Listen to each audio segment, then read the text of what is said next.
imagine is the heroic Ginois, the Turkish women who have set up a female-only state in the face of invasion from Iraq. There's some wonderful Kurdish heroes on the wall behind the screen, so take a look before you go. Unfortunately, we've blocked out their posters.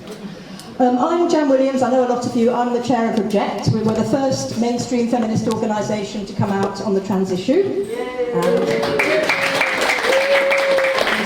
People are still telling us we shouldn't have, but we have no regrets. No. I am here absolutely fizzing, having spent 3 days at my Vorstatters tribunal, hearing all sorts of horrible libel and abuse with no evidence said about her. Incredible. So I'm sure you've all read about it online. So, we need to keep on fighting back on this issue. We're delighted this evening to have some wonderful speakers here. 3 wonderful speakers. Allison Bailey needs no introduction, but she'll introduce herself anyway. And after Allison's spoken, we're going to have Stephanie Davies-Arai, founder of Transgender. And then we have Heidi, the RadFem pirate. Thank you so much. That's really kind of you. And thank you for Hackney ReSisters for inviting me to this event.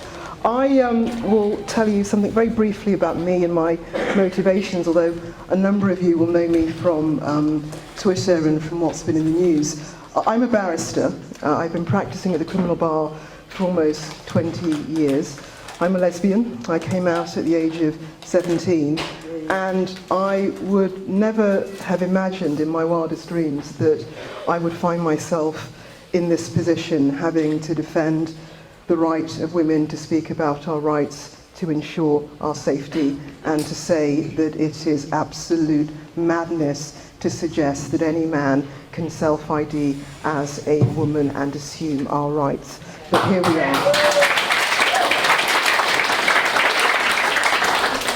And I'm on the wrong side of this issue because I refuse to accept that Stonewall's acceptance without exception policy is anything other than a big sign welcoming every predatory, unhinged, unwell man who hates women to come forward with impunity.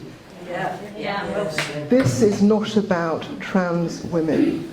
This is about those who would seek to exploit the lax regulations. In fact, there are no lax regulations. There are no regulations or criteria at all.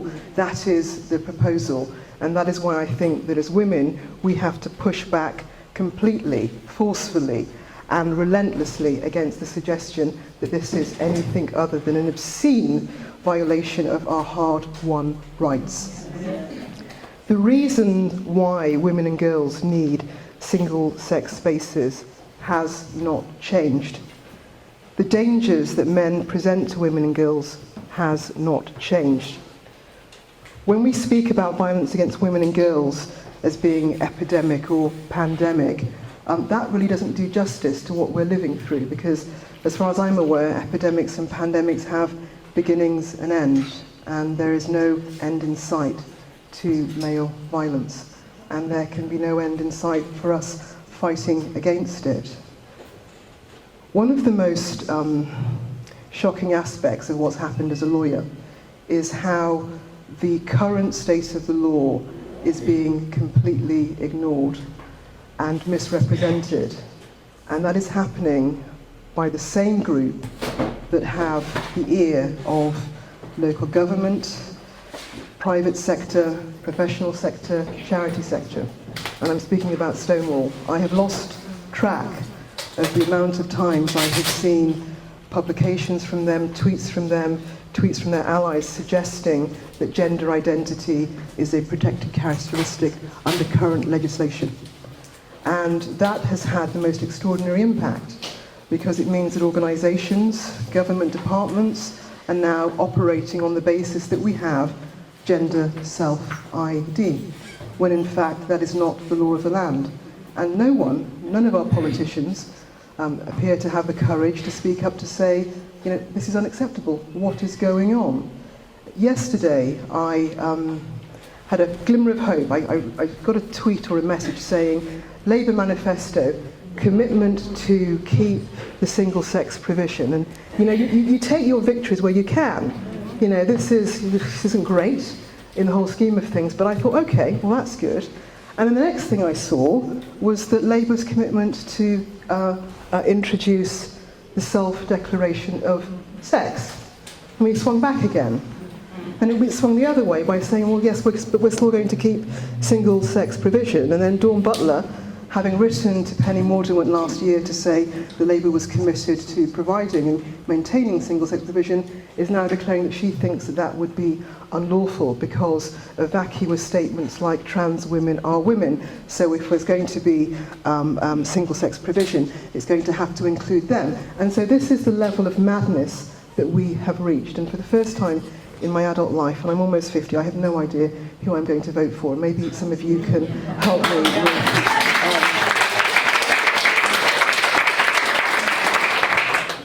me with how we approach this, because this feels like a complete stitch-up between the parties, that there is no real choice being offered, and I think the assumption is, well, we're just going to have to go along with it. And I think there's going to be a rude awakening, and there certainly is going to be a reckoning. We were told that these rights mattered, and there are people who cut their teeth and made their names on being human rights barristers, who now hold high office, and there's not been a peep from them on this issue.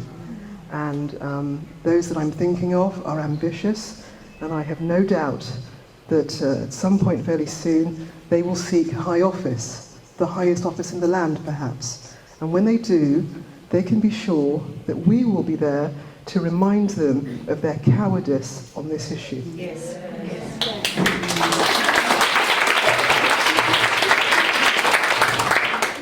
I want to just go through. I was sitting here and jotting down the areas where there is an urgent need to push back on the erosion of safeguards for women in the light of de facto gender self-ID.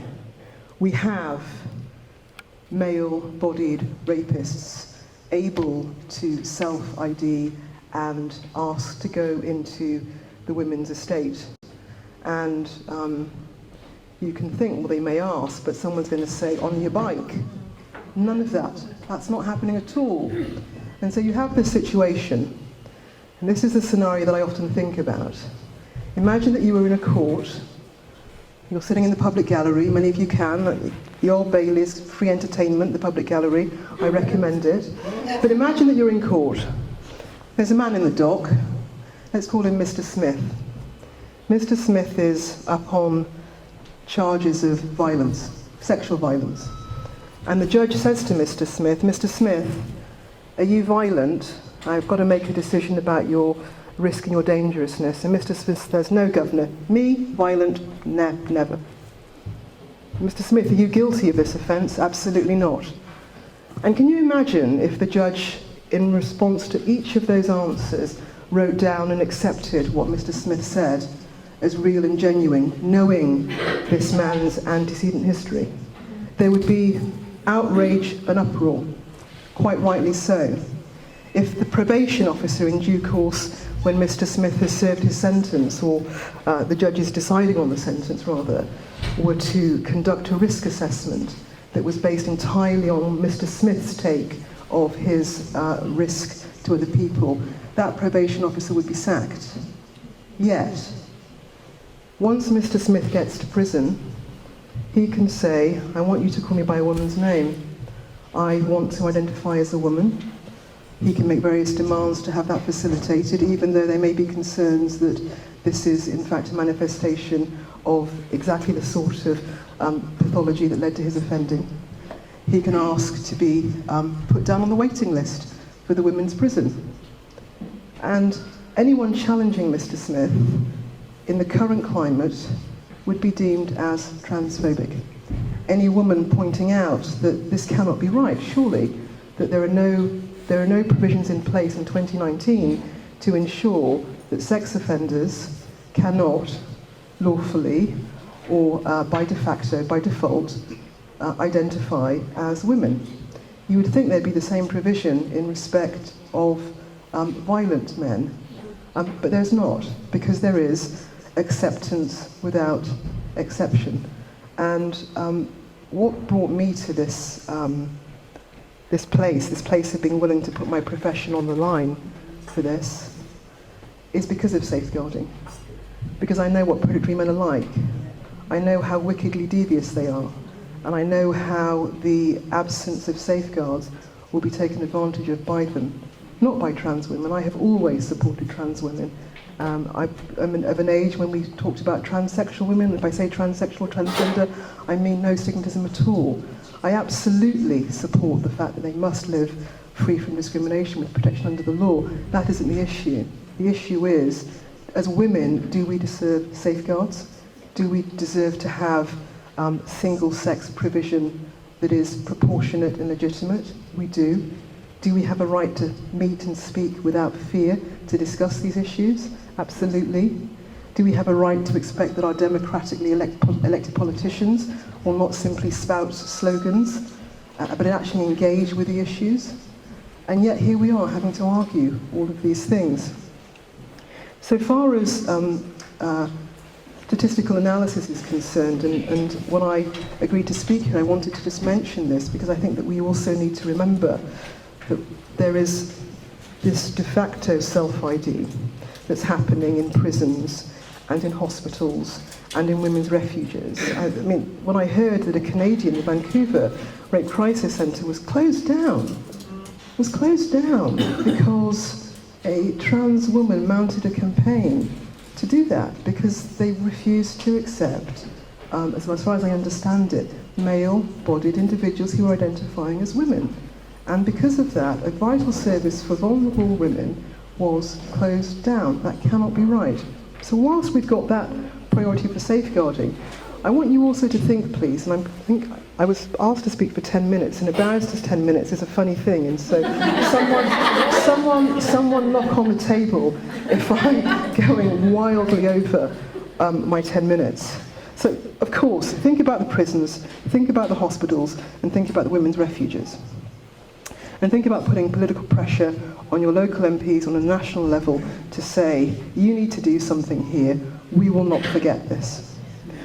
But also think about what is happening with how we are recording crime, because that, to me, presents a real difficulty when it comes to safeguarding, because if something isn't done soon, we're simply not going to be able to say with any accuracy what people born as men who then transition and become women, what their profile is of crime. Because if the police are allowing them to self-ID at the point of arrest, that's going to be lost. We've now got this massive increase in the number of women committing rape. In England and Wales, rape can only be committed by a penis haver. Yet here we have, reported in the press and reported by police forces in courts, female rapists. It is the height of offence. We have the Crown Prosecution Service putting out guidance to say, this is extraordinary, this is the stuff of nightmares, quite frankly, that a male rapist can rape on Monday, and by Wednesday when he's in the Crown Court, identify as a woman, and the guidance is that everyone must now refer to this person with feminine pronouns. That a woman who is alleging rape, and I follow Anya Palmer a lot, who many of you will know, and has published guidance online to say, actually, no, there can be no compelled speech of that kind. Good. And so we need to push back against that. But the fact that that is out there as a proposal, again, is the most extraordinary, offensive thing. We have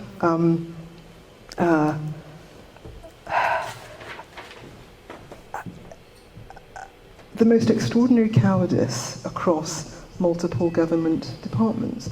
I've written to the CPS to ask them to not record crime statistics by someone's subjective identity, but by their biological reality, because it's dangerous.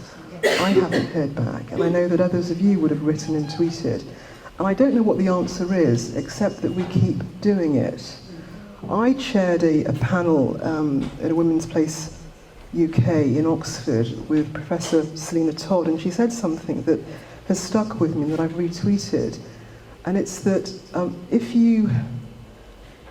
politics that are driven by fear are completely at odds with democracy. And before I sit down, I want to just say something about how this works in action, as far as I'm concerned. I am told that having formed or being part of a group that set up an organisation to advocate for specifically lesbian, gay and bisexual rights, that I am guilty of committing some sort of hate crime against transsexuals. Yet the same people that have seen those comments and that harassment insist that I must somehow be forcibly kept in a political alliance with the same people who are abusing me. And that is being reinforced at the highest levels by politicians, by one Owen Jones, for example,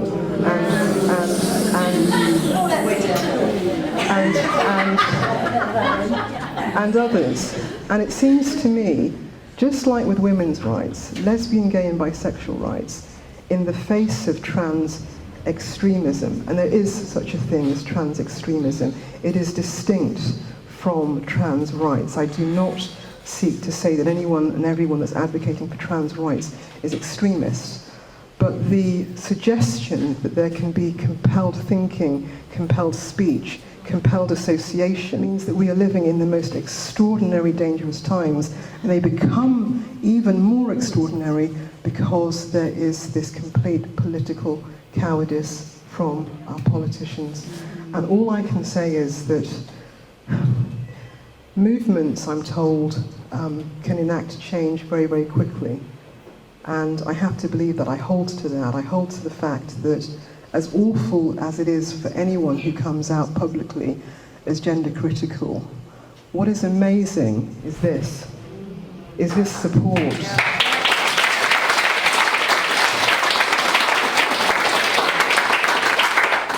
And we've reached a critical mass now, I believe, where it's possible for people to come out as gender critical. You're going to have to take a licking, there's no two ways about it. But do you know what? There's an army of women that have your back.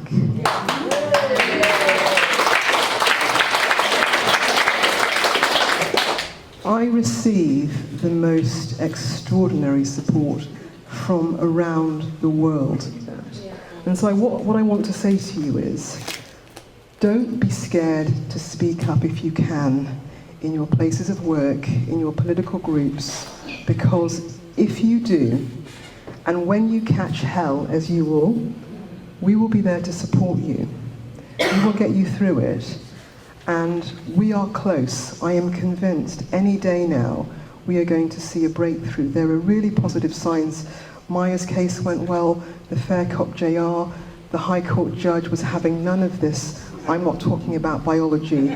He accepted that the police coming to tell you about your tweets would have a chilling effect.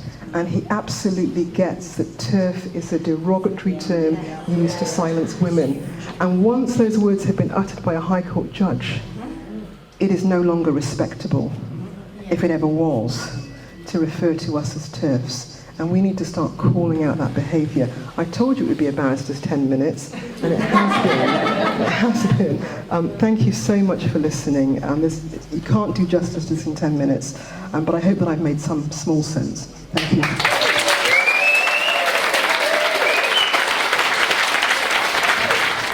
Okay. I'm going to talk about gender identity teaching in schools, because while all these court cases are going on and we're arguing it out in the adult world, of course, self-ID has become established in schools. We are imposing self-ID on children with no question. And children are not, developmentally capable of arguing the issues like we are. They are just they are developing, they are going to be influenced by this ideology that's being taught to them, and it's being taught to them as fact in schools. So I want to talk about how that harms girls in particular. One, the girls who are gender dysphoric. Hold on. Oops. You got it? Is it? Oh, it's that one. Okay, right.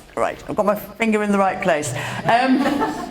So the girls who are identifying as transgender, identifying as boys, 75% of Tavistock referrals are now girls, most of those adolescents, and there's a new phenomenon called rapid onset gender dysphoria.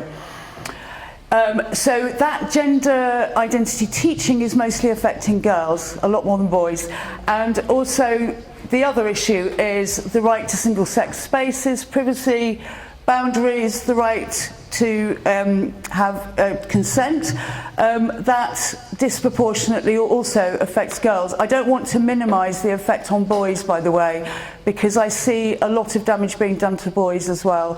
But because it's so disproportionately affecting girls, I just want to look at both of those areas. And I'm going to I'm going to rush through the first area a little bit, actually, because I don't want to speak over time. But I want to put it into some sort of historical context, what's happening with girls. That in 1996, about 90% of adult transsexuals were male. 66 or 96? Sorry, did I say 66? Sorry. 1966, 90% adult transsexuals were male. That's a figure from the British Association of Gender Identity Specialists. And now I think the proportion is about 60-40, but for children and adolescents, 75% of referrals to the Tavistock are female. So there's no explanation for that, the change in the sex ratio. If we want, I think this graph sort of illustrates it most clearly. The Tavistock GIDS, the Gender Identity Development Services, was set up in 1989.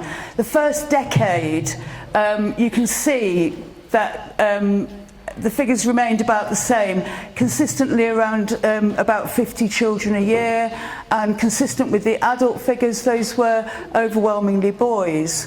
And this is our understanding that we have of childhood onset gender dysphoria. It's a very rare condition, and it mostly affects boys, and it starts in early childhood.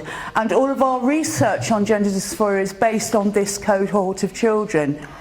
Now, in around 2009 to 10, that figure suddenly started rising, and in 2011 to 12, the sex ratio reversed and girls overtook boys.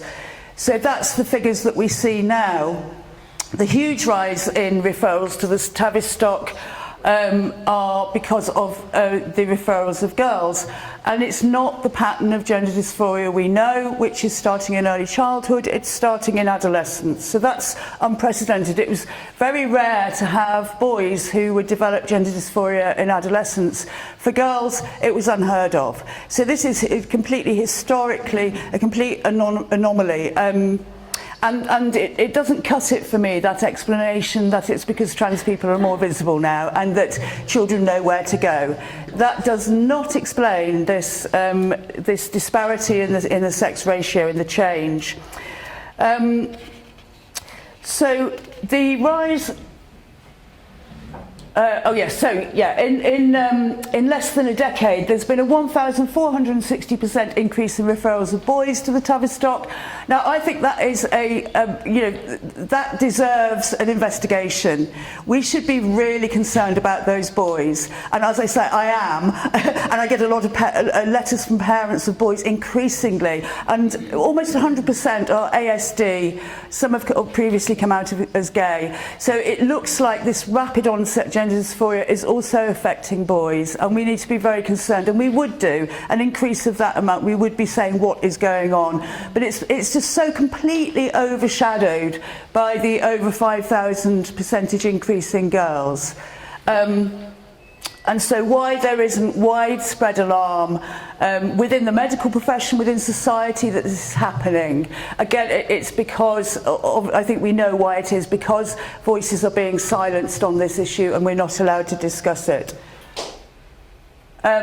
This is the pie chart that shows that difference in the referral rates. There was only a 6% increase this year in referrals to the Tavistock, which the clinic so they sort of brushed that off as the figures are levelling out, got nothing to worry about. But that's 6% of a massively inflated number.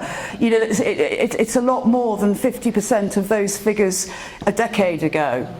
And you can see from this, if you look at 11 years onwards, from 11 to 17, that's well over 3/4 of that chart.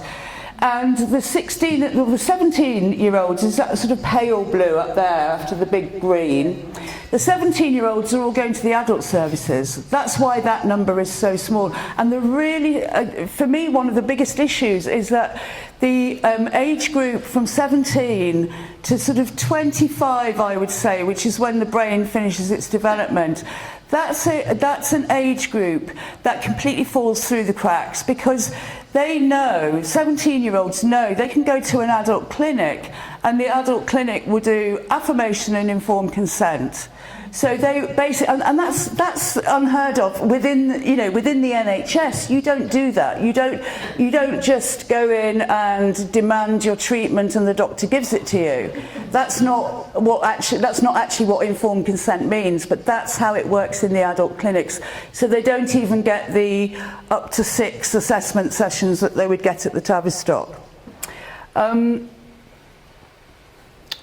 So rapid onset gender dysphoria, I'm just going to go through this quickly, that Lisa Lippman did a study, really important study. This was parental reports of the adolescent children, and over 82% were female. 41% of them were identified as with a non-heterosexual sexual orientation before coming out as trans, so they came out as gay or lesbian first. And over 62% were diagnosed with at least one mental health disorder or neurodevelopmental disability before the onset of gender dysphoria. I'm going to whip through these actually because there's a lot of stats there. But what her study showed reflects all of the studies done on this cohort of children. I mean, worldwide there's been studies done in the UK, in Finland, in the Netherlands. And they all show the same thing, that, and I'll quote this from the Tavistock, says, adolescents who present with gender dysphoria and cross-gender identification well after the onset of puberty are more likely to also have significant psychopathology and broader identity confusion than gender identity issues alone. And the study in Finland in 2015, the conclusion was severe psychopathology preceding onset of gender dysphoria was common. Autism spectrum problems were very common.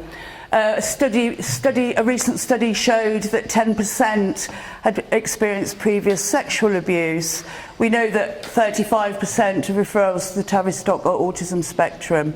So these are our most vulnerable cohort of children. We also know that homophobic bullying can result in change in gender identity, and this is why we hear again and again bullying of lesbians, in particular I think in adolescence it's lesbians, and then lesbians identifying as men. And we know in schools now, with that culture, it is much cooler to be trans than to be a lesbian, boring old lesbian. And what's happening, and this is, this is really distressing. It's really distressing. I recognise that. God, we have to be so measured, don't we? But this is a YouTube video from a detransitioned woman. My 1 year, no, sorry, not detransitioned, from a transitioning young woman. My 1 year on testosterone transition video. And this is the culture that our girls are growing up in. I think the spread of social media is a really important factor in this. And girls are more sort of addicted to social media sites. So you look on Tumblr, you look on Reddit, Instagram, and the amount of likes and shares you get. There are hundreds of these transitioning videos on YouTube. That page goes on forever.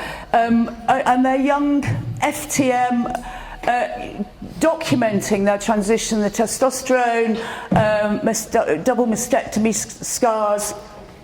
And really, it's become a glamorized pathway, and the myth is sold that it is transforming. You can become a different person. I think for young people today, we haven't yet grasped the fact that they live very much in a virtual world, and it's more difficult to actually distinguish between virtual reality and real reality. So you can have an avatar and be male or female, or be whatever age you want, or whatever. Online, you can just be who you want.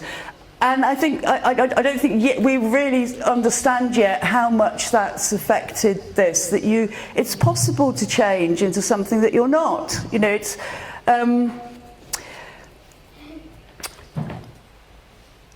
This, I think, is what has happened.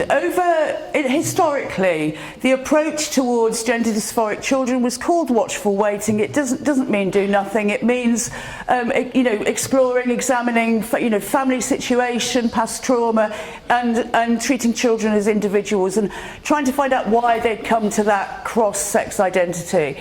And historically, around 80%. This is a meta-analysis of all studies. Around 80% desisted in their gender dysphoria through adolescence. But now we have a different approach which has been led or created by activists. It's not a medical or a clinical approach, it's an activist approach, which is affirmation and social transition. Now my feeling is that this is what trans activists and the extreme trans movement wants for adults in society: affirmation, social transition, without question.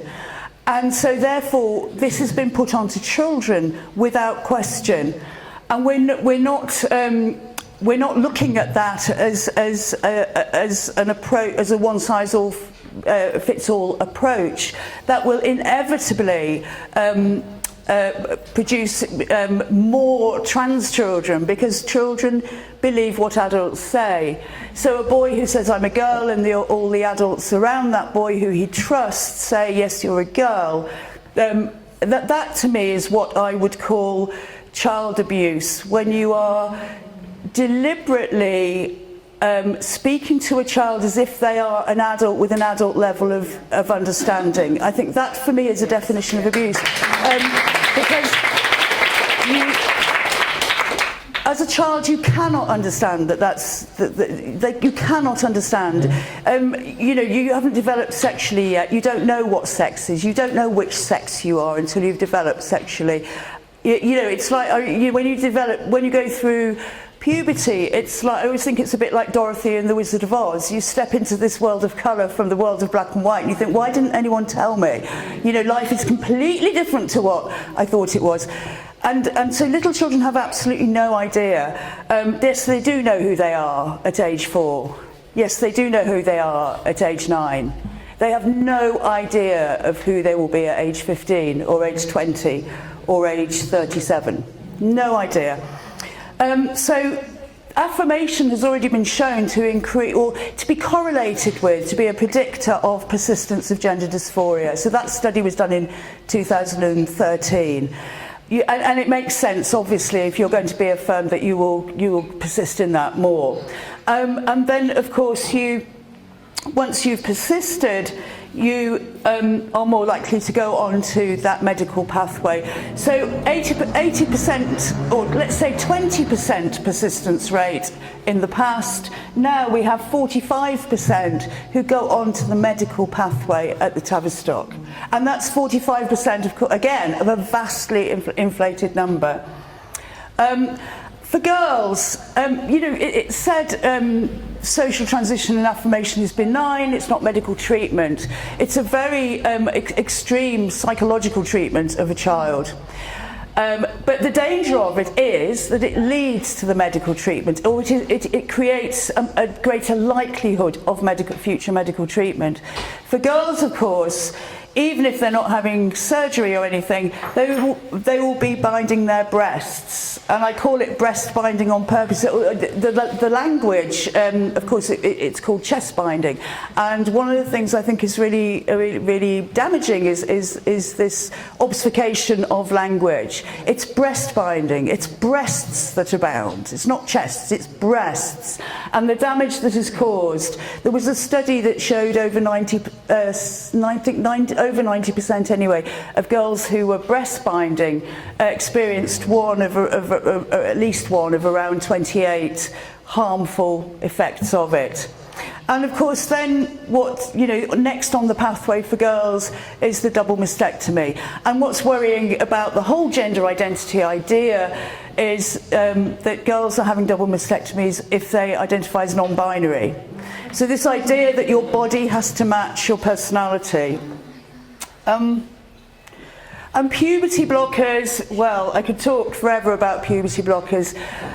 The experiment that was started at the Tavistock in 2010 to 11, there are such ethical concerns about that, because even though it passed the ethical review board, which I think there were a lot of problems in that process, but puberty blockers were intended for a very small cohort of children who had exhibited very severe gender dysphoria since early childhood and persisted into adolescence. Very small group.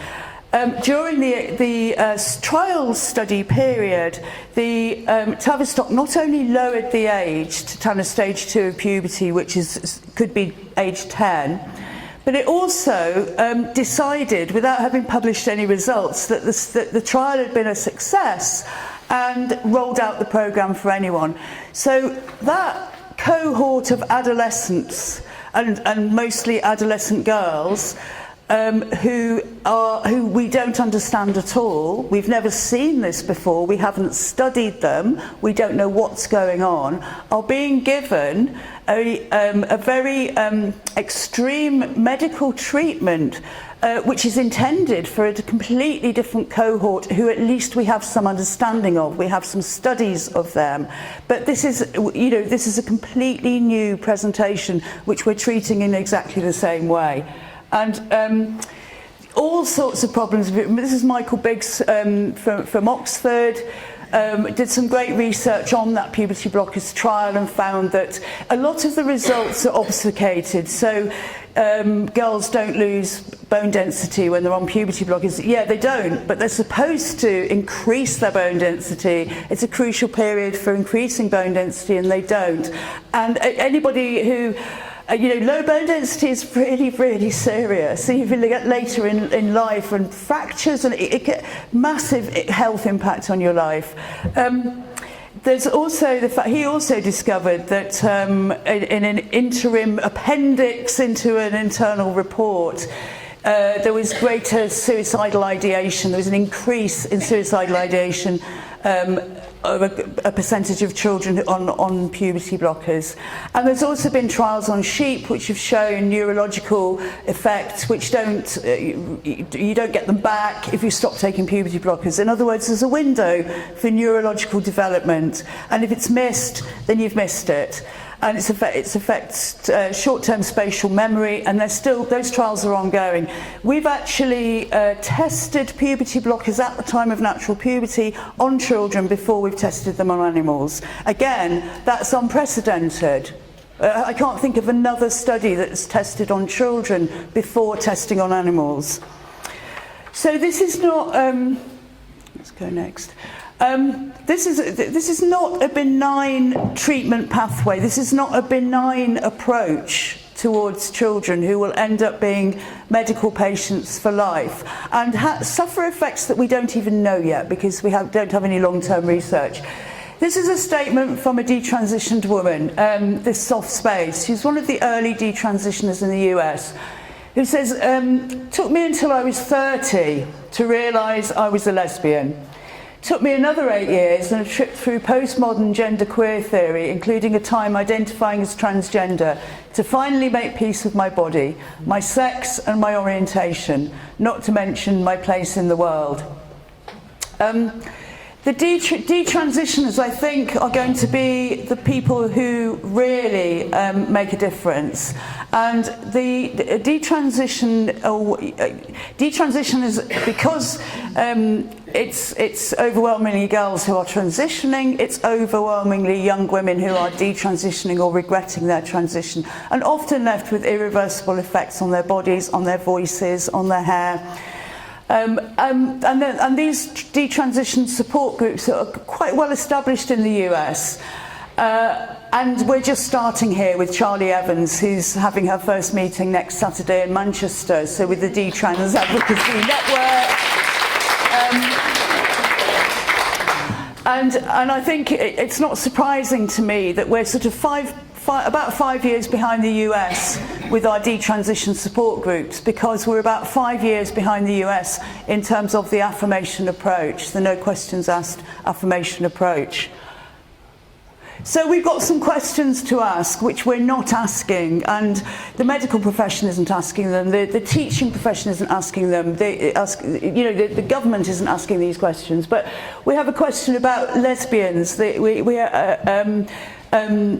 We have a question about autism spectrum children, those who've had previous depression, self-harm, mental health problems, past trauma, sexual abuse, those who are just gender non-conforming, who don't fit in, who cannot meet the ideals of the stereotypes they're presented with today.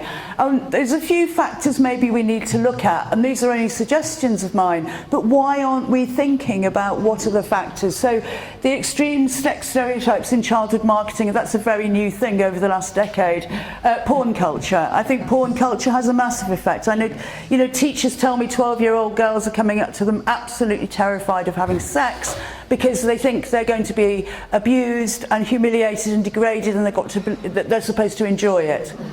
Homophobia and misogyny. I think those issues have not gone away. They've possibly got worse, and so the combination of those, I think, is why so many lesbians find it safer, perhaps, to be read as men.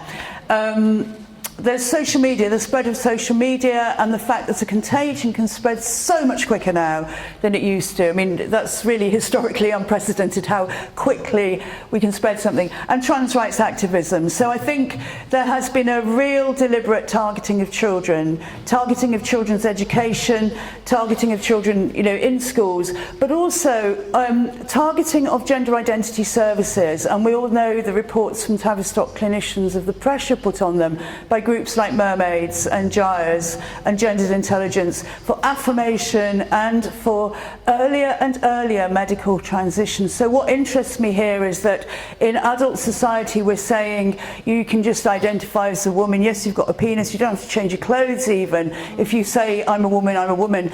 And yet the same activists are campaigning for earlier and earlier medicalisation of children.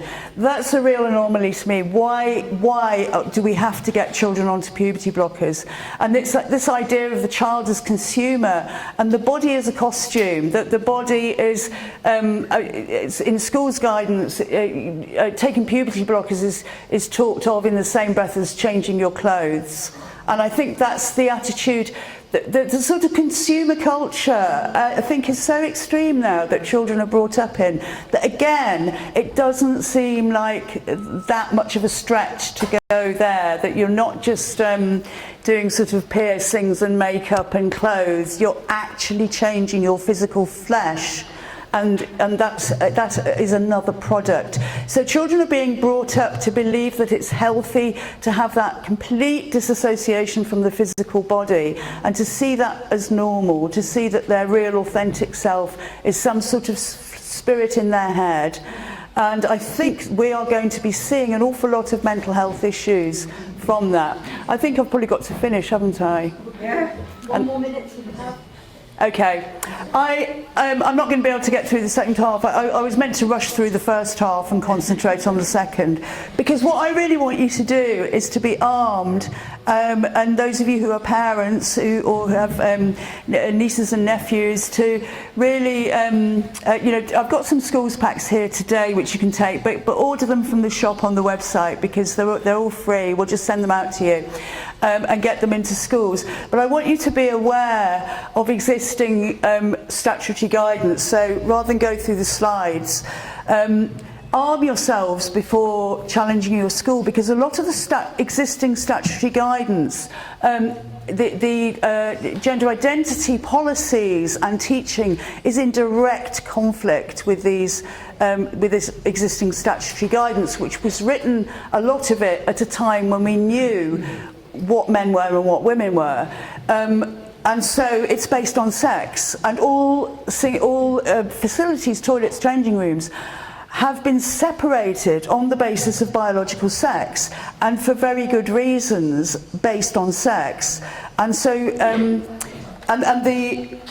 so the statutory guidance reflects that. And I'll read it. So the gender separation in mixed schools from the Department for Education, actually that was just last year.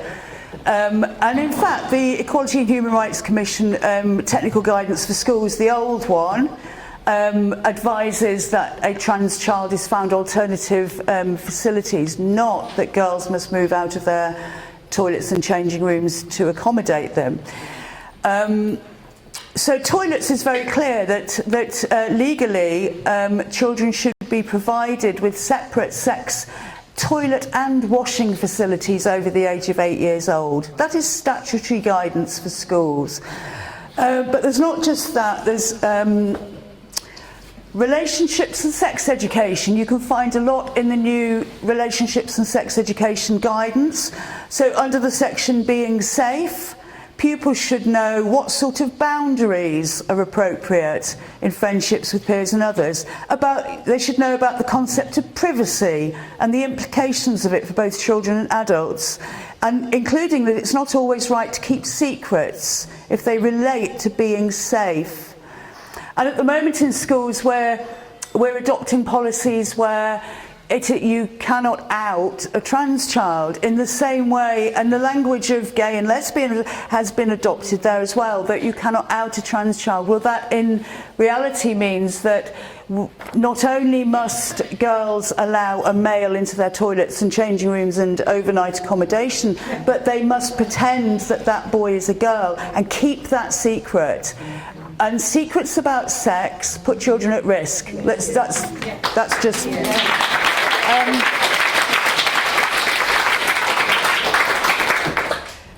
The keeping confidentiality, again, not outing the trans child, even keeping confidentiality from parents.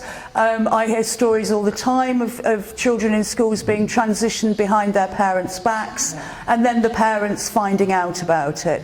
Now that undermines keeping children safe in education. That's statutory safeguarding guidance. Promising confidentiality to a child, that breaks the first rule of safeguarding. Schools will have their own safeguarding policies, but keeping children safe in education is the statutory guidance. The other one to look at is this is really good. Sexual violence and sexual harassment between children in schools and colleges, Department for Education publication 2018. For the purpose of this advice, when referring to sexual harassment, we mean unwanted conduct of a sexual nature that can occur online and offline. When we reference sexual harassment, we do so in the context of child-on-child sexual harassment. Sexual harassment is likely to violate a child's dignity and or make them feel intimidated, degraded or humiliated, and or create a hostile, offensive or sexualized environment. So by this definition, a girl being forced to share intimate spaces with boys would constitute a form of sexual harassment. And again, And relationships and sex education, again, the statutory guidance published this year says provisions within the Equality Act allow schools and colleges to take positive action where it can be shown that it is proportionate to deal with particular disadvantages affecting one group. A school or college could, for example, consider taking positive action to support girls if there was evidence they were being disproportionately subjected to sexual violence or sexual harassment. So, implementation of policies that take away single-sex spaces for girls would be in violation of girls' boundaries without their consent. And to suggest to a girl that she moves to other facilities and puts a girl in a position where she has to admit in front of all of her peer group that she's either a prude or a bigot.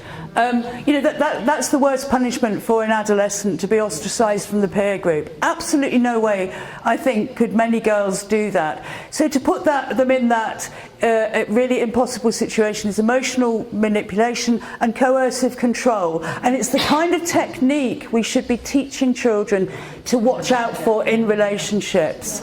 So use the existing statutory guidance and ask and point out to your school. It's another part of the repertoire we have to be able to say, but it says here, and this is safeguarding, and a school will fail Ofsted if it fails safeguarding. So please, everybody, parents have power, and we can make a big difference by going into schools and actually not putting up with this. Good.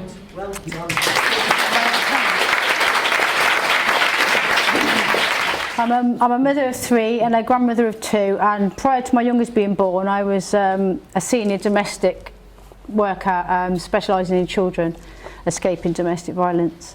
So my profession is domestic violence. It doesn't mean I believe all men are sexual or violent predators. Of course they're not. But the facts are that the great majority of sexual assaults are carried out by males against females, even more so in unisex spaces, aka gender neutral.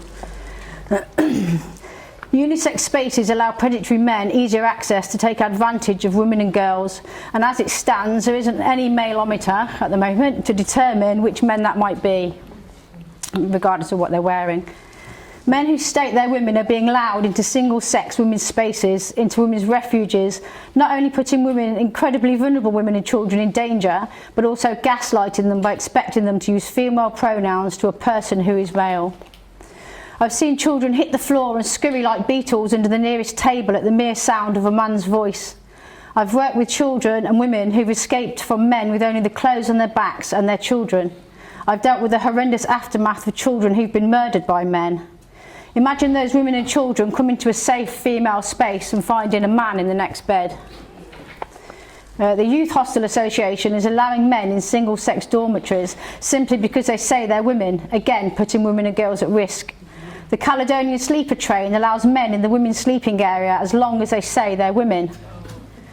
The Girl Guides allows boys to sleep in the tents of girls and use their showers if they say they're female, yet girls who say they are male are asked to leave. Men are allowed to compete against women in sports. Mediocre men are beating top female athletes and ruining women's sports.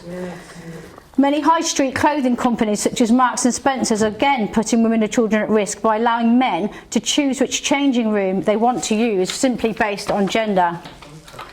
All of those organisations continue to advertise falsely as single sex. My 12-year-old could be getting changed after swimming or using a public toilet in the same space as a grown man with full genitalia while her dad is made to wait outside simply because that man says he's a woman. She and most 12-year-old girls would be absolutely terrified at that prospect of finding a man in their space. The police are allowing criminals to state their preferred gender, including rapists, which means a victim of rape would have to refer to the perpetrator as her and she. In the future, we'll have false crime statistics and it will appear as if female violence is rising. Sex is a protected characteristic, sex, not gender. Gender is a social construct. Our sex is the reason women are far more oppressed than men, always have been and continue to be so. It's the reason for femicide, for FGM, for lower pay, the reason our husbands could legally rape us until the 80s, the reason we had to fight for the right to compete in sports, to vote, to go into bars, to have public toilets, to go to university, to play sports, to wear trousers, to exhibit our arts and crafts, to write books, to join the armed forces, the police, the fire service. Our sex is the reason we need safeguards in place. Yes.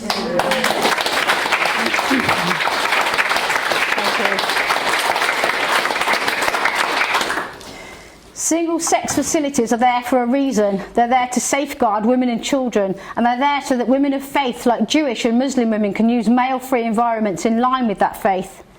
Our politicians are advocating for men to be recognised in law as women on nothing more than a man's say-so. They want to allow men into all women's spaces, into spaces where women are at their most vulnerable, like hospital wards, prisons, toilets, refuges. Women's rights are not only being eliminated, but the right to be a woman is also being extended to men. This Orwellian madness needs to stop. This is about the safety of women and girls, not the feelings of men. And I, for one, am not willing to give away the few hard-earned rights that women who went before me worked tirelessly for, simply because a man says he feels like a woman.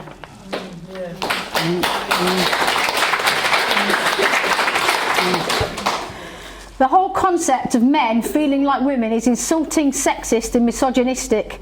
We are individuals, not a feeling in a man's head. Why are people so willing to accept that a man can feel like a woman when we all know it's an impossible construct?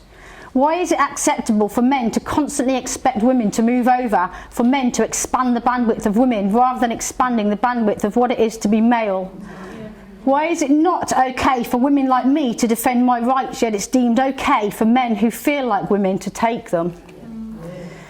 I don't give a damn what someone wants to call themselves or how they want to dress. I do, however, care when they try to force their ideology on others and strip the rights of women and girls while shouting from the rooftops about their own rights. It's pure hypocrisy.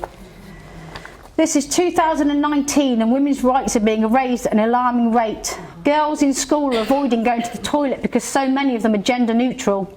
Can you actually imagine being a teenage girl trying to change your sanitary towel or urinate with teenage boys in the same room? It's just degrading. The transgender lobby are coming into schools with their literature and lessons telling children as young as 5 that they can literally change sex.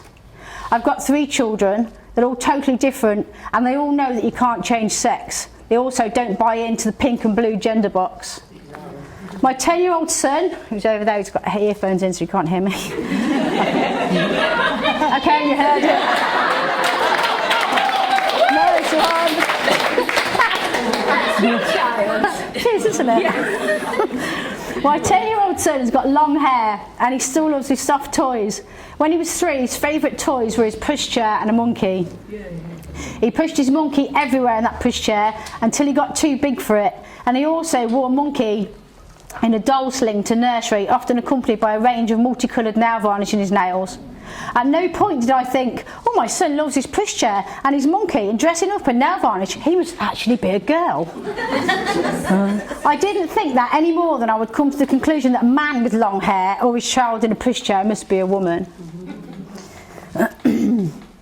Yet where am I, sorry? Or a girl with short hair playing football must be a boy trapped in the wrong body. Yet these superficial things are the actual criteria for transing kids. Between the ages of 3 and 7, my son actually wanted to be Yoda. Had I, his adult, told him that he literally could become Yoda when he grew up, he would have believed me. He would have believed me because children totally and unconditionally trust the significant adults in their lives. He would gladly have taken any pill to become Yoda. To tell children they can change sex is a lie. They cannot change sex or become their favourite character. It's an absolute breach of the trust a child holds for an adult, and it's abuse. How can any adult think it's okay to sell children this huge lie? How can an adult push them down the path of long life pharmacy, brittle bones, double mastectomy, castration, etc.? My children haven't grown into bigoted, ignorant people because I tell them the truth and teach them that sex, like colour, is immutable. In fact, it's quite the opposite. They're some of the most tolerant people I know who actively challenge outdated, sexist gender roles. If you wouldn't lie to your child and tell them they can become Yoda, Batman, Wonder Woman or anyone else they want to be when they grow up, why on earth would anyone think it was okay to tell a child that they could change sex? This is the reason I'm gender critical. It's so superficial. The whole trans ideology hinges on nothing more than society's accepted view of gender, which is basically how you're expected to dress, play, behave, etc. based on your sex. Children are vulnerable and totally reliant on the adults around them. They trust and believe what they're told. They need the truth and they need protecting from something they cannot comprehend nor consent to. If you take away the accepted stereotypes of women like dresses, makeup, long hair, etc., what have you actually got left to trans? No one could possibly know how it feels to be another sex. It's physically impossible. Women and girls are individuals, as are men and boys. The Mermaid's criteria for transing children is based on gender stereotypes, and it's terrifying. I'm doing nothing more here than stating obvious truths, common sense even. Yet something as simple as stating biological fact or the definition of woman has become a revolutionary act, an offence, a hate crime, transphobic, non-inclusive, etc., etc. Women and girls are being coerced and forced, threatened and gaslit into using terms like male-bodied, trans woman, she, her when talking about men. This is the language of domestic violence. It's the language of the perpetrators. We as women must not become victims through language. As women, we must refuse to accept the language that these men are forcing on us. Anyone who is advocating for the inclusion of men in the same spaces as teenage girls and the erasure of safeguards under the guise of some magical trans unicorn is suspect in my eyes. It's 2019 and men who wear woman face have more protection than women. It's time for us all to stand up and get out of our comfort zones before it's too late. If we cannot define woman as adult human females, as she, as her, as a biological sex class, what will the word mean? How will we protect our sex-based rights if we have no descriptive language? If we stand by and allow men to appropriate womanhood, we will no longer be able to defend any women's rights at all. In 2017, I started speaking out on social media as RadFem Pirate. 2018 was the year I went out wearing t-shirts and fake beards, leafleting total strangers with my 2 children in tow for women and children, honestly.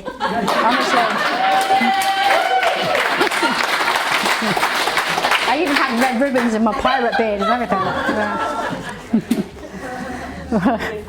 Where am I? Fake beards. Leafleting total strangers with my 2 children in tow for women and children, inspired by the women of the Man Friday campaign and women like Posey Parker, Hannah Clark, Venice Allen, Julia Long, Megan Murphy, and in particular, Magdalene Burns.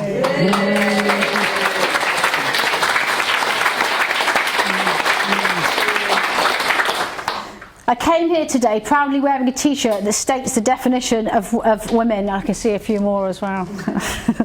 I wear this t-shirt because I don't want to be on a ward in a vulnerable state after an operation with a man pretending to be a woman in the bed next to mine.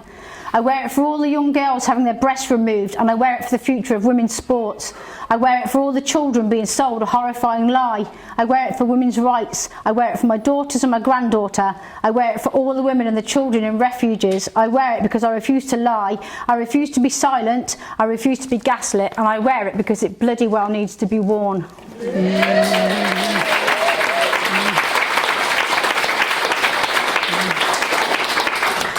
I'm wearing this t-shirt because of Posey Parker, because of an ordinary woman who cared enough to do something extraordinary, a woman who wasn't content to sit on her arse and look the other way, a woman who refused to be silent, a woman who, along with many others, has been banned permanently from Twitter and Facebook simply for speaking the truth. We owe it to all the women who went before us and the women of the future to speak up now before it's too late. In the immortal words of Magdalene Burns, it's not hate to defend your rights, and it's not hate to speak the truth. I'm going to give Magdalene the last word, my favourite Magdalene Burns quotes. Oh, fuck off, you wanker. Thank you.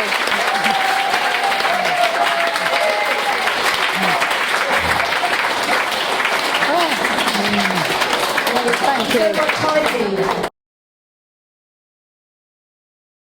Anne Ruzylo's message is, hello everyone, I'm so disappointed that I can't be with you all tonight. I hope you all have a fabulous evening. I was a prison officer at Holloway and Downview and have seen the bonds that women prisoners form with each other. Some build lifelong friendships. They help each other through the hardest of times. They have shared experiences of sexual abuse, drug addiction, prostitution, etc.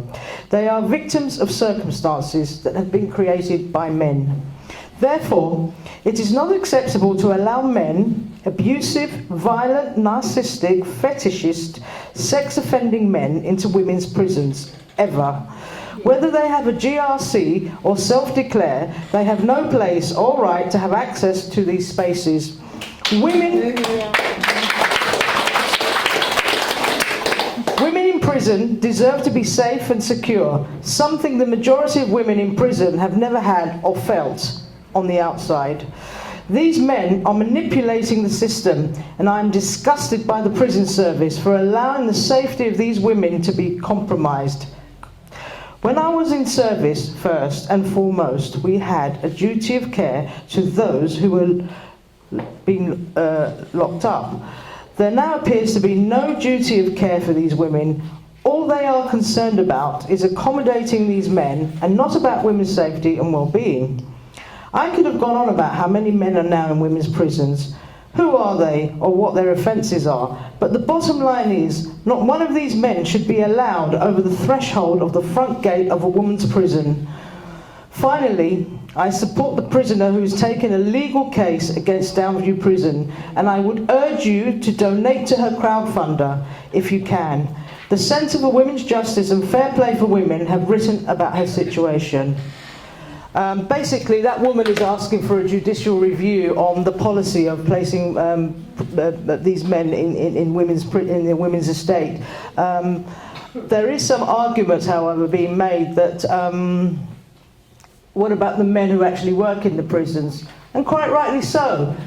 Yeah. Why aren't the sex exemptions being used in these instances? Yeah. There should be no men working in women's prisons and no men in women's prisons as prisoners and sexual offenders, rapists and murderers. Thank you. Brilliant. Could I just put a bit of that?